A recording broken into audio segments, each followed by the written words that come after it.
Hello everyone. Today we are going to deal with material balance from paper industrial management and material balance. So to understand material balance, we need to understand the first law, that is law of conservation of mass. What this law state?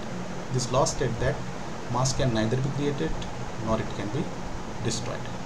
It implies that the total mass in the universe must remain constant, and therefore whenever we are dealing with any physical or a chemical process, then we have to establish the total mass that enters into the system, that is the input, must always be equal to total mass that is coming out of the system.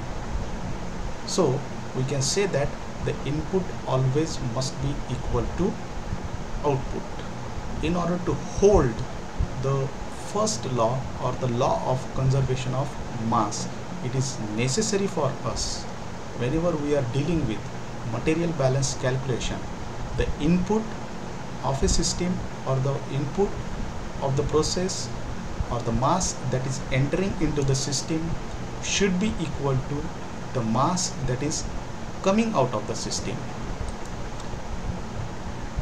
Subsequently, we would have to say here that whenever we are designing a new process or whenever we are studying the existing process, then we always have to establish the input and output of the entire process as well as of the individual unit.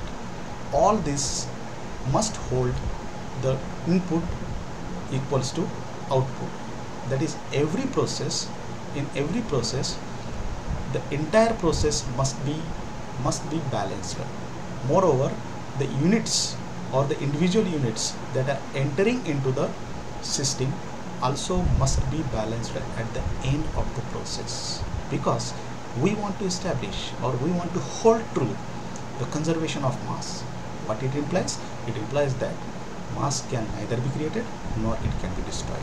It means that mass in a process, mass that enters in a process may be converted into another form, but whenever we make a balance, we would say that the input is always holding equal to output. That is, mass is conserved here when we find that input is always equal to output. Moreover, to understand material balance calculation, it is mandatory, it is necessary for us to understand these three terminologies: system, surrounding and boundary. Here you can see that the system is the arbitrary portion of a process which is under consideration for analysis.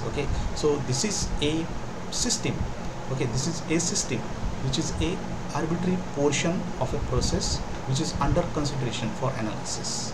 You can take any example. Suppose a reactor in which a chemical reaction is going on. You can take a distillation process where some distillation of the constituent is going on.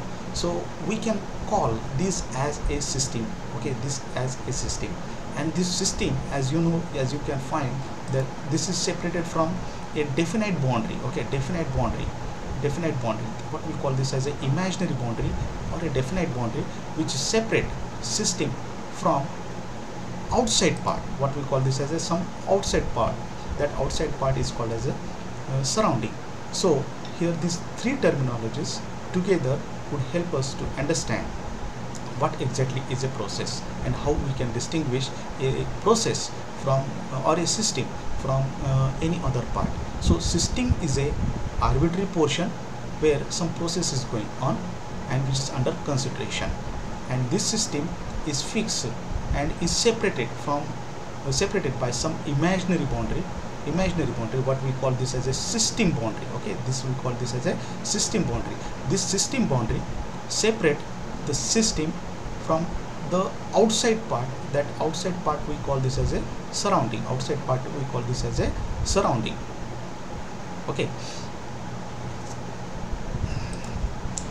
The system is of three different types. One is the closed system, another is the open system, and the third one is the isolated system. So one by one we will see in detail what exactly is the closed system, open system and isolated system. First of all, we will see the closed system.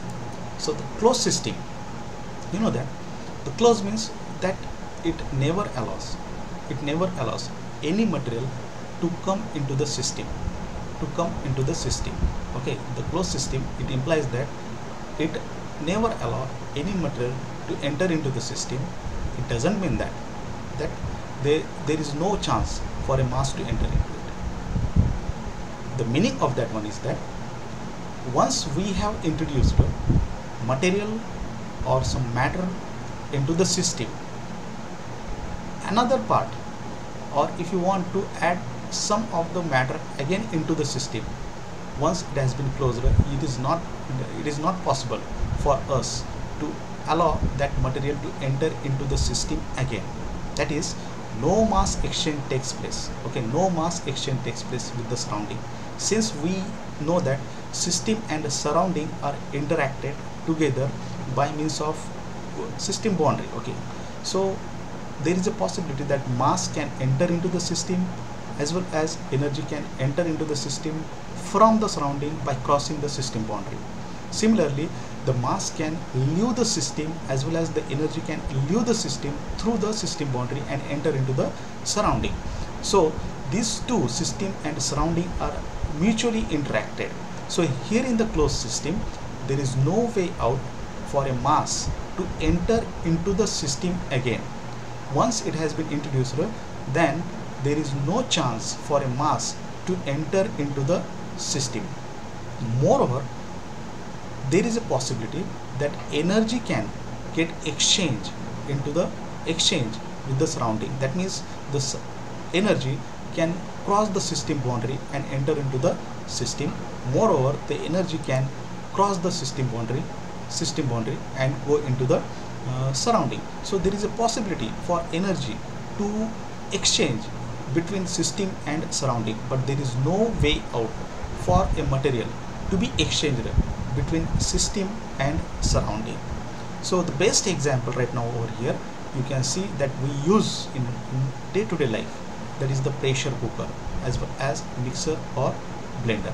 So this is what a pressure cooker looks like. So initially what we take the material into the pressure cooker and we place it on a gas where the heat may be given to it, and this heat is taken by this food material to get it cooked up, and therefore the mass, further mass, you cannot be allowed to enter into the pressure cooker. So no further mass can be added into the pressure cooker, but heat can be exchanged, okay. Heat can be exchanged, heat is allowed to enter into the system.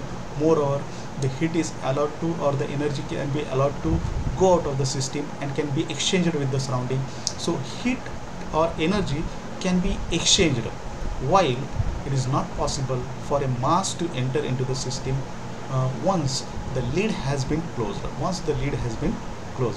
So this is a best example of closed system, where there is a chance for a mass, there is no chance for a mass to enter into the system once the lid has been closed, but there is a chance for energy to be exchanged from system into the surrounding as well as from surrounding into the system, okay.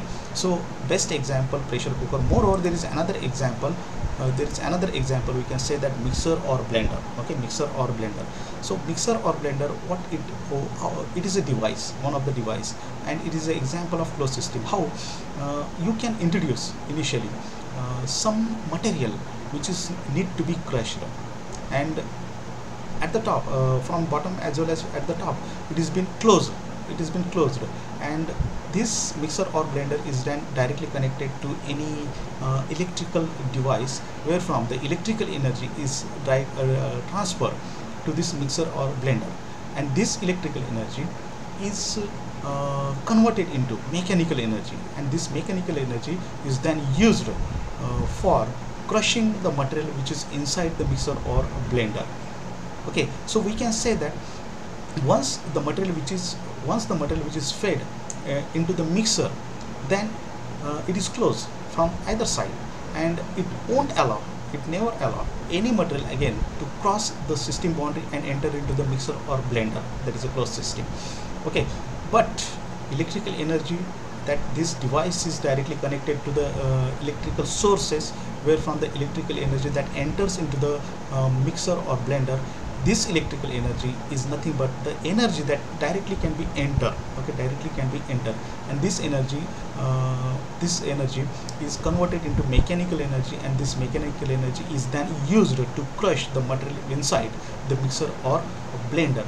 And therefore we can say that the mixer or blender is the best example of closed system, and that we often use in our day-to-day life. Therefore, to conclude what exactly is the closed system, we can say that the closed system, matter do not exchange, while only there will be an exchange of energy. That energy can enter into the system from surrounding by crossing the system boundary. Moreover, this energy can go out of the system by crossing the system boundary into the surrounding. So energy can be exchanged between system and surrounding, but there is no way out for the matter to enter from the surrounding into the system, or from the system into the surrounding. The next system is the open system. So what this open system indicated, it is clear that the open system allow both matter as well as the energy to cross the system boundary, either to enter into the system, or from the system it can go into the surrounding. So you can see here one of the example, that is a pan having some hot water, suppose hot water. Okay, so this hot water can exchange. Okay, this hot water can be exchanged, or the mass can be exchanged with the surrounding. Okay, and you can allow some of the water to be placed or to be fed again into the system or into the pan. So mass can be exchanged between system and the surrounding, as well as there is no ban for the energy to enter into the system as well as to go out of the system. Therefore we can say that open system in which energy and matter can be exchanged, energy as well as matter can be exchanged. Apart from this, there is another system, what we call this as a isolated system. Okay, isolated system. So this isolated system is what we can say that in this type of system, both matter as well as energy cannot be exchanged with the surrounding. That is, the system as well as the surrounding do not exchange between what the energy as well as matter. That is, matter cannot cross the system boundary and go into the surrounding. Moreover, energy also. Similarly, from the surrounding, the matter cannot enter into the system, or energy cannot enter from the surrounding into the system. So such is the system in which both there is a restriction for both matter as well as for the energy not to allow, or is not allowed to enter or mutually interacted between system and surrounding. So such is a system, what we call this as a isolated system. The best example of isolated system that we use in our day-to-day life is the thermos flask. Okay, thermos flask.